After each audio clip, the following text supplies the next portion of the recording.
Assalamualaikum dan salam sejahtera MG Flash 27 Mac bersama saya Nur Aini Johari. Berita utama, hari ini sayap parti yang terdiri daripada Pergerakan Wanita, Pemuda dan Puteri UMNO bersidang sempena Perhimpunan Agung UMNO 2020 yang berlangsung dalam suasana norma baharu. Persidangan hari ini juga mencatatkan sejarah tersendiri kepada UMNO kerana ia bukan sahaja dilangsungkan di Pusat Dagangan Dunia Putra, malah 190 bahagian di seluruh negara turut menyertai secara maya. Perhimpunan Agung UMNO selama 2 hari ini juga menjadi tumpuan seluruh negara selepas UMNO membuat keputusan untuk tidak bersama Parti Pribumi Bersatu Malaysia Bersatu dalam Pilihan Raya Umum ke-15 kelak. Selain itu, isu hubungan UMNO dengan PAS, PKR dan DAP juga dijangka bakal menghangatkan Perhimpunan UMNO. Kita bersama wartawan Malaysia Leadership Nazir Azizul Osman. Terima kasih hari ini di studio Perhimpunan Agung UMNO 2020 yang bermula hari. Terima kasih hari ini di studio Perhimpunan Agung UMNO 2020 yang bermula hari ini diadakan secara berkumpulan, secara bersemuka dan juga maya dalam talian selepas ditangguhkan tahun lalu. Baru sebentar tadi, Timbalan Presiden UMNO Datuk Seri Muhammad Hassan telah merasmikan pembukaan Perhimpunan Agung UMNO 2020 bagi ketiga-tiga sayap. Rata-rata ucapan Muhammad Hassan itu menyentuh mengenai hala tuju UMNO pada Pilihan Raya Umum ke-15 PRU15 yang akan datang. Jelas beliau, perpaduan ummah perlu menjadi pegangan kuat UMNO dalam menepani cabaran-cabaran menuju PRU15. Malah Muhammad Hassan juga turut membangkitkan isu sidang parlimen yang tidak dibuka sehingga hari ini. Beliau berkata ahli parlimen hanya memperjudikan mandat rakyat sesuka hati demi kepentingan peribadi. PAU 2020 hari ini juga dijangka tertumpu kepada ucapan ketiga-tiga sayap iaitu pemuda, wanita dan puteri UMNO. Selepas acara perasmian itu, ketua sayap menyampaikan ucapan dasar masing-masing dengan Perhimpunan Pergerakan Wanita UMNO di Dewan Tun Dr. Ismail, Pergerakan Pemuda di Dewan Tun Hussein On dan Pergerakan Puteri di Dewan Merdeka. Perhimpunan kali ini diadakan dengan mengikuti prosedur operasi standard SOP ditetapkan Majlis Keselamatan Negara MKN seperti mematuhi penjarakan fizikal, mewajibkan pemakaian pelitup muka, pemeriksaan suhu, mengimbas mai sejahtera dan sanitasi tangan. Dengan itu, sekian sahaja daripada saya, Azizul Osman, langsung dari PWTC. Kita kembali ke studio bersama Ayuni.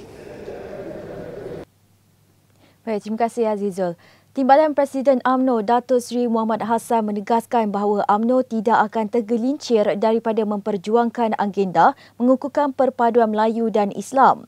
Sehubungan dengan itu, beliau mengingatkan pemimpin-pemimpin politik selain daripada UMNO supaya tidak berbicara tentang perpaduan ummah atau mempersoalkan iltizam UMNO dalam mempertahankan agenda tersebut. Berucap merasmikan Persidangan Wanita, Pemuda dan Puteri UMNO, Datuk Seri Muhammad berkata sejak ditubuhkan, UMNO sentiasa menjadikan agenda Melayu dan Islam sebagai tonggak utama. Malah katanya perpaduan orang Melayu dan Islam semakin mengukuh selepas UMNO menjalinkan kerjasama dengan PAS yang dimeterai menerusi muafakat nasional. Semua pihak bercakap mengenai perpaduan ummah.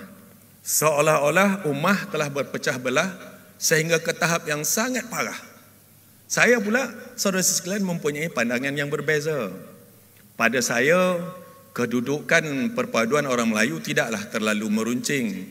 Sesekali sudah pasti ada sedikit kocakan di sana sini, itu dah lumrahlah, ya. Bumi mana yang tidak ditempa hujan. Tetapi secara umumnya, perpaduan orang Melayu sebenarnya semakin mengokoh. Semenjak UMNO dan PAS menerokai jalan perpaduan orang Melayu, dalam kedua-dua parti besar ini, perpaduan orang Melayu semakin erat dan akrab. Sehingga membuahkan pelbagai kejayaan dalam beberapa PRK yang lalu. Alhamdulillah. Sementara itu, Datuk Seri Muhammad Hassan turut menekankan tentang perlunya digerakkan pembaikan politik supaya UMNO kembali menjadi parti induk dan memenangi Pilihan Raya Umum ke-15. Katanya UMNO perlu berjuang dengan cara tersendiri dan mengetepikan agenda-agenda lain kerana Pilihan Raya Umum ke-15 adalah ibu segala pilihan raya. Jika UMNO tegas dalam pilihan raya itu, kelak UMNO akan lenyap. Justru UMNO mesti bangkit dan kekalahan dalam pilihan raya terdahulu dan kembali menerajui kerajaan dengan cara yang bermaruah. UMNO mesti mengurus mereka yang berpura-pura mendukung UMNO. Tetapi jiwa mereka sebenarnya telah dibeli dengan murah saja. Guru praktikal di sebuah tadika yang didakwa mencapak seorang murid telah dipanggil polis untuk diambil keterangan bagi membantu siasatan. Ketua Polis Daerah Shah Alam, Asisten Komisioner Baharudin Mat Taib mengesahkan kejadian tersebut yang berlaku di Jalan Kebun Klan semalam. Menurut ACP Baharudin, kertas siasatan dibuka di bawah Seksyen 31-1 Akta Kanak-Kanak 2001. Jika disabit dengan kesalahan, guru itu boleh dikenakan denda maksimum RM20,000 atau penjara sehingga 10 tahun atau kedua-duanya sekali. Video insiden kanak-kanak dicampak guru tadika terbabit ketika mengajar di bilik darjah sambil diperhatikan murid-murid lain tular dalam media sosial. Ia menerima kecaman dan kritikan netizen yang menasihati bahawa guru wanita itu supaya berhenti kerja sekiranya tidak dapat menerima kerenah budak kecil dalam bilik darjah. 3 daripada 6 individu disyaki kumpulan Islamic State IS ditahan awal tahun lalu. Mereka dikesan mengeluarkan ancaman bunuh terhadap bekas Perdana Menteri Tun Dr. Mahathir Mohamad dan beberapa bekas Menteri Kabinet. Menurut Ketua Polis Negara Tan Sri Abdul Hamid Badur, 6 suspek termasuk seorang warga Indonesia ditahan pada 6 dan 7 Januari tahun lalu di Selangor, Perak dan Pulau Pinang. Dalam tangkapan itu, polis berjaya merampas 2 bendera kumpulan Daesh, sebilah parang dan pisau.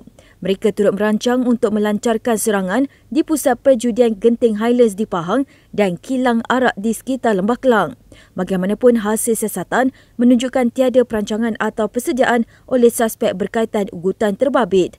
3 individu iaitu 2 warga tempatan dan seorang warga Indonesia mengeluarkan ancaman telah didakwa mengikut Seksyen 130JB-1-A dan dijatuhi hukuman penjara. Manakala 3 individu lagi dibebaskan atas arahan Timbalan Pendakwa Raya. Sekian dahulu MG Flash buat masa ini. Terus bersama kami untuk perkembangan terkini dari masa ke semasa hanya di platform media sosial Malaysia Gazette di Facebook, Twitter, Instagram dan juga YouTube atau melalui portal di www.malaysiagazette.com. Assalamualaikum dan salam hormat.